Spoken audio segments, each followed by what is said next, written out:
Welcome to this another Chalk Talk from NJIT Solutions Limited. Today we are going to talk about how to do a remote connectivity for a terminal server.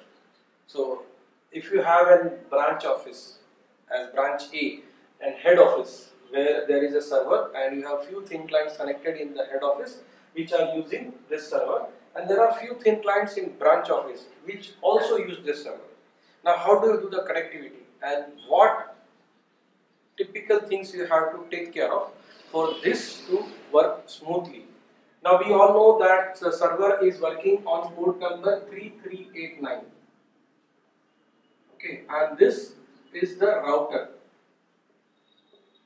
Your typically broadband router or ADSL router, whatever is the device which is giving you an outside connectivity to outside world. How this branch is going to be connected to this? So typically this will have a live IP, and on this router we will do a port forwarding. Port forwarding, how to do port forwarding, you can search for that in YouTube, you will find lots of videos about it. It's a very simple thing. Every device or every firewall will have its own version of doing port forwarding. You can also do a DMZ area, but you have to be very cautious. You have to understand before doing what is DMZ. Now when we connect this way, many times it happens that people say that in HO all the thin clients are running smooth, they are working fine, but the thin clients in branch A are running slow.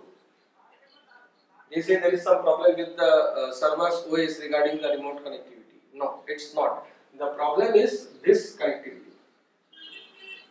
This should have a live IP address. It's essential. Do not use dynamic DNS. It will save you couple of bucks only, but it gives you lots of headache and lots of problem.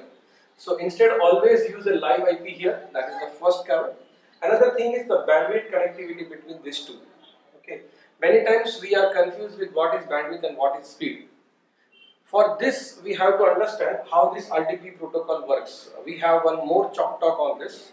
It was published few days ago. You can watch that. By the way, there is a link given in the comments below about the Chalk Talk.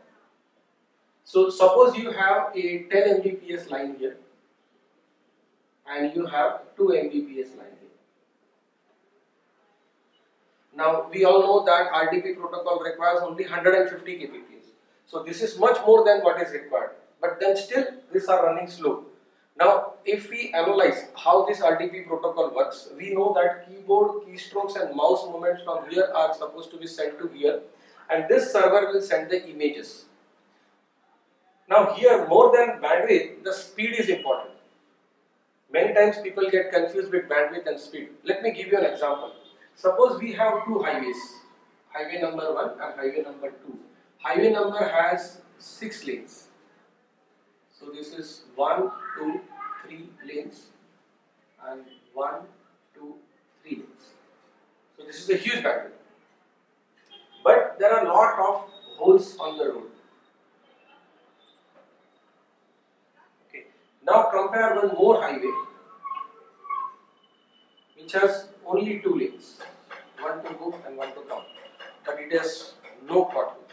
It is very smooth. So where do you think the speed will be more? From here, if you want to reach here, it will take lot of time. From here, if you want to reach here, it will take lot less time. So this is what typically happens in this scenario. Many times people say that we have 10 Mbps, but it is much more than what you had suggested us. But the problem is the speed is slow. Now generally we understand that Mbps is speed, but Mbps is not speed. That's the bandwidth. That is the size of your highway. What we are concerned is the quality of highway. Now how do you measure that quality of your connectivity? A simple command called ping, P-I-N-G. From these devices, or you put any laptop here in this branch office and try to ping to this. You should typically have less than 80 millisecond speed to get a good performance here.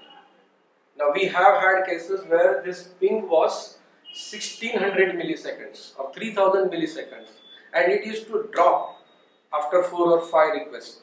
So that shows what is the reason. So Once again, I will repeat what is the caveat to be done. First thing, you do port forwarding here. Second thing, always use a live IP here. Third thing, if possible, use same internet service provider on the both the sides.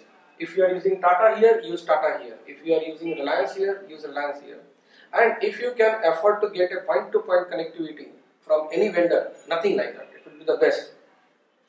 Secondly, as far as the speed is concerned, always check from this side. If you ping to this server, what is the reply time that you get? Now many people confuse this and they from here ping to the gmail.com.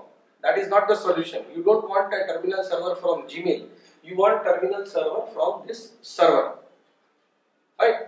So you have to ping from here to here. And if that ping is less than 80 milliseconds, you will get a perfect performance here. 100% perfect. I hope this whole idea is clear and it will be useful to all of you. Now, we have a Linux application server called Tybean application server, which you can install here. It can run Tally, Kingsoft Office and all other things. And once this is deployed, you can use thin clients or another Windows or Linux desktops here, and you can use thin clients or Windows desktops or Linux desktops here.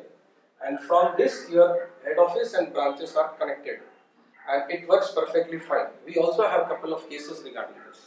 Okay, and do not forget to call our support team if you have any confusion regarding this. Thank you for watching this Chalk Talk, and please do not forget to write your comments or share your suggestions how we can improve this Chalk Talk. Thank you very much.